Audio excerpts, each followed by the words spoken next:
8e journée de Pro D2 et ce choc des extrêmes entre le Loup, leader au classement, et Tarbes, 11e. Le Loup qui accueille les Tarbais avec un effectif top 14 et la première titularisation de Julien Bonner. On vient de le voir à l'image, l'ancien Clermontois, prêt à en découdre avec le Pro D2. Et après 10 minutes de jeu équilibré, ce sont les Tarbais qui se mettent déjà à la faute. Et c'est Andrea Kokadji qui va écoper d'un carton jaune. Les Tarbais qui sont à 14 et qui vont avoir beaucoup de mal à suivre le rythme imposé par le Loup. On va le voir ici avec cette magnifique prise d'intervalle de Paea qui trouve Matadigo. Matadigo qui fixe et trouve à hauteur Kendrick Lin pour inscrire le premier essai du Loup après 13 minutes de jeu seulement. Les Lyonnais qui vont ensuite aggraver le score avec la transformation de Stéphane Brett face au poteau. 7-0 donc après 14 minutes de jeu. Et toujours en infériorité numérique, les Tarbais qui ne parviennent pas à se saisir du ballon sur cette touche. La touche, secteur vraiment défaillant pour le TPR dans ce match. Une erreur lourde de conséquences, on va le voir avec ce petit par-dessus de Stéphane Brett. Bien dosé, le rebond est capricieux et trompe Lyonnais et Tarbais, mais pas Romain Loursac. Romain Loursac qui pousse au pied et c'est Toby Arnold qui est le premier sur le ballon et qui trouve Romain Loursac qui avait bien suivi sur son propre coup de pied à suivre. 12-0 donc après cet essai et ce deuxième essai donc de Romain Loursac.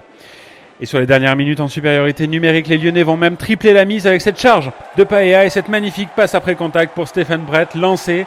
Stéphane Brett qui ne sera jamais repris, on va le voir, donc qui inscrit le troisième essai de ce match. 17-0 et 19-0 après la transformation donc réussie. Les Tarbais qui sont dans le dur mais qui vont réagir grâce au pied de Nicolas Larague qui inscrit les 3 premiers points du TPR après 28 minutes de jeu. Larague qui va doubler la mise même quelques minutes plus tard et inscrire 3 points de plus pour le TPR. Mais suite à une énième faute en mêlée, Stéphane Brett va se charger d'aggraver le score pour le Loup. 22-6, c'est donc le score à la mi-temps. Et le Loup qui a déjà le bonus offensif en poche après une première mi-temps. Mais les Lyonnais qui ne comptent pas donc s'arrêter là et qui vont envoyer du jeu dès l'entame de la deuxième mi-temps. Les Lyonnais qui sont très présents sur cette remise en jeu et qui vont même se mettre à la faute ici, on va le voir, avec un plaquage sur un joueur en l'air. Qu'à cela ne tienne, quelques minutes plus tard, c'est le Loup qui va pousser à 5 mètres de l'embut du TPR. Les Tarbais qui vont introduire le ballon et qui vont subir la poussée lyonnaise. Du mêlée qui tourne et le ballon qui sort vite pour Loré. Loré qui fait le tour et qui trouve Stéphane Brett démarqué qui ne sera pas arrêté pour inscrire le 4e essai de ce match. 27-6 donc et les Lyonnais ont faim et vont continuer à jouer avec ici un premier passage dans l'axe. Ça ne passe pas. La défense du TPR se replie mais n'est pas bien repliée sur les extérieurs avec ici on va le voir avec Romain Loursac qui trouve Toby Arnold bien démarqué sur son aile qui inscrit le 5e essai du Loup dans ce match. 32-6.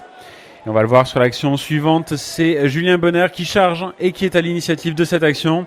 Le ballon qui file sur l'aile et qui file dans les bras surtout de Matadigo. Matadigo qui trouve à hauteur Toby Arnold qui s'échappe et qui trouve un intervalle, qui esquive 2 plaquages. Un magnifique essai en solitaire pour Toby Arnold qui inscrit le 6e essai de ce match. La transformation est signée Romain Loursac. Évidemment, on a changé de buteur côté lyonnais après plusieurs échecs au pied par Stéphane Brett.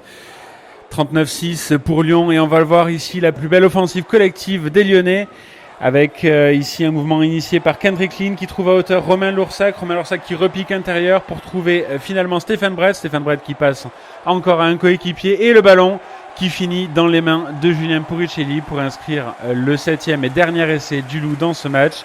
46-6, il y avait vraiment une classe d'écart entre Tarbes et le Loup. Lyon qui empoche donc logiquement 5 points et reste leader du Pro D2.